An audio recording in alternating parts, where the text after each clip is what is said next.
Noah Lyles has just won an Olympic gold medal for his performance in the men's 100-meter race. And usually this isn't something I would be talking about because it's not really related to basketball, but with him winning this gold medal, he is now technically the fastest man in the world, which sounds pretty similar to something he said about the NBA before. Now, if you're on social media and you follow any sort of NBA accounts, I'm sure you know what I'm talking about when I bring up Noah Lyles, but in case you don't know, I'll just play you the interview. Is that I have to watch the NBA finals and they have world champion on their head. World champion of what? The United States? But that ain't the world. And this quote didn't just piss off NBA fans. This was even getting the players mad. I mean, Kevin Durant was in the comments saying that this dude needs help. Udonis Haslem was going crazy on him. I mean, this broke the NBA for quite some time. But it also started up a pretty interesting conversation and debate that we really haven't heard. And that's whether or not it's okay for NBA teams to call themselves world champions. Because the NBA only really plays in the United States and Canada, but why can they call themselves world champions if they don't play any other teams in the world? It doesn't make sense. Well, what if I told you there is just no answer to this? There's simply no response as to whether or not NBA teams can call themselves world champions. It all depends on how you view the situation. For example, if I'm an NBA fan, my mentality is going to be, well, all of the best players in the world go to the NBA and play in that league, so them winning the NBA championship makes them world champions. I mean, the top 10 best players in the NBA are mostly from other countries. I mean, there's a reason why they all join the NBA and they don't go and play in the EuroLeague for their entire career. I mean, just look at Luka Doncic. He was playing in Real Madrid as a pro player and left to join the NBA. And yeah, it could be because they pay the most money in the NBA, but that also goes hand in hand with the talent and overall,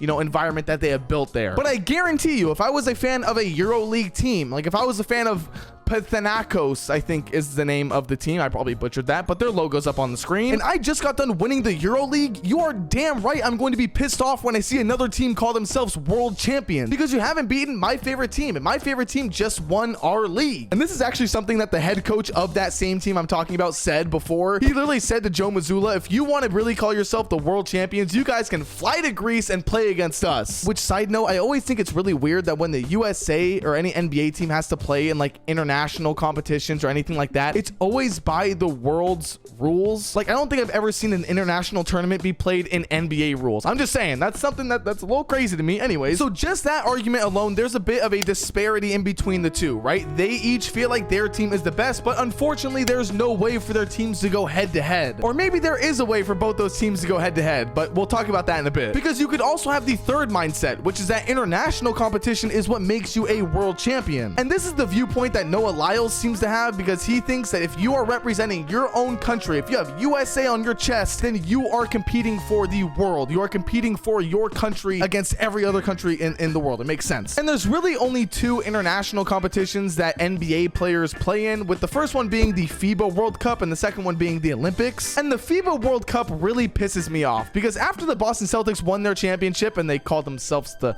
world champions, the official FIBA Twitter account put out a picture of Germany holding up the FIBA World Cup trophy, because if you don't know, Germany beat Team USA to be the FIBA World Cup champions. But I would love it if you guys could go with me and look at the Team USA FIBA World Cup roster. We have Brandon Ingram, Paolo Banchero, Walker Kessler, Bobby Portis, Jaren Jackson Jr., Cam Johnson, Mikal Bridges. That's just the top row. I think you know where I'm going with this, but let's just go ahead and continue. There's Josh Hart, Jalen Brunson, Anthony Edwards, Tyrese Halliburton, and Austin Reeves. Now, by no means am I saying that this team is just a bunch of bums, okay? Anthony Edwards is there, Tyrese Halliburton is there, Jalen Brunson is there, but a lot of these guys are these stars that we have on this team. Sorry, Paolo Banchero is also there. Sorry for snubbing him. I was just looking at the bottom row. But a lot of these young stars are young. They're like literal children playing in this tournament because we just want to get them some development. This isn't a roster that is being sent out to secure a win. This is a roster that we're sending out just to kind of get them some reps and some experience maybe on the international level. So I feel like it's safe to say the FIBA World Cup shouldn't really count as like a world championship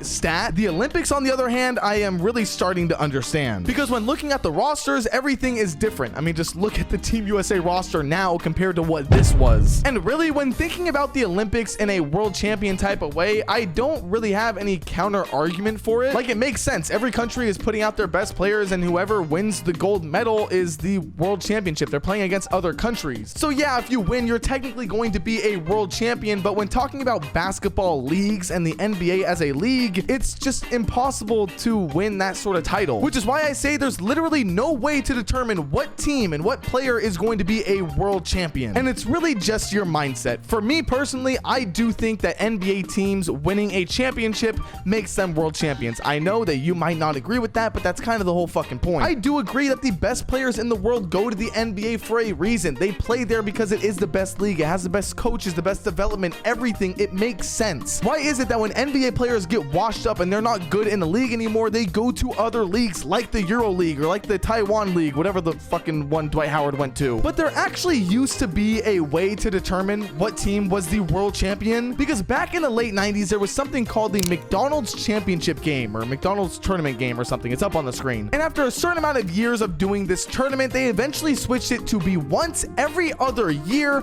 and they would have the reigning NBA champions play up against the reigning EuroLeague champions. Now, obviously, back in the 90s, it was going to be a bit more NBA dominant than it maybe is today, where there's really good talent on both sides. But yeah, the NBA teams did win every single year. And even though they stopped doing the tournament, it wasn't like that was the last time we saw a EuroLeague team play up against an NBA team. Like during the preseason, we see stuff like this all the time where they bring in like Team China to play up against the Sacramento Kings. Like that stuff does happen. Or back when the championship Lakers lost against Barcelona, I think it was. But at the end of the day, if the 2010 championship Lakers lost an exhibition game to the Barcelona basketball team, that doesn't necessarily mean that they're better than the Lakers. Like it's just so much to it. It's just so much arguing and debate over nothing at all, because it's really up to you to decide what makes a world champion. So that being said, Noah Lyles, congratulations on your gold medal. I know I was making fun of you a bit on Twitter, and I am now getting cooked every single second for it. But if you did enjoy this video, be sure to like and subscribe. Comment down below your opinion on the world champion debate. I know that it's a little bit old, but I feel like Noah Lyles being back in this spotlight and Team USA still competing for a gold medal is kind of bringing this conversation right back up, and there is still a lot more debate to be had for it. So yeah, like I said, leave one of those comments down below. I read and respond to everyone. And if you like this video, there's another one up on the screen somewhere. It should be here or right here.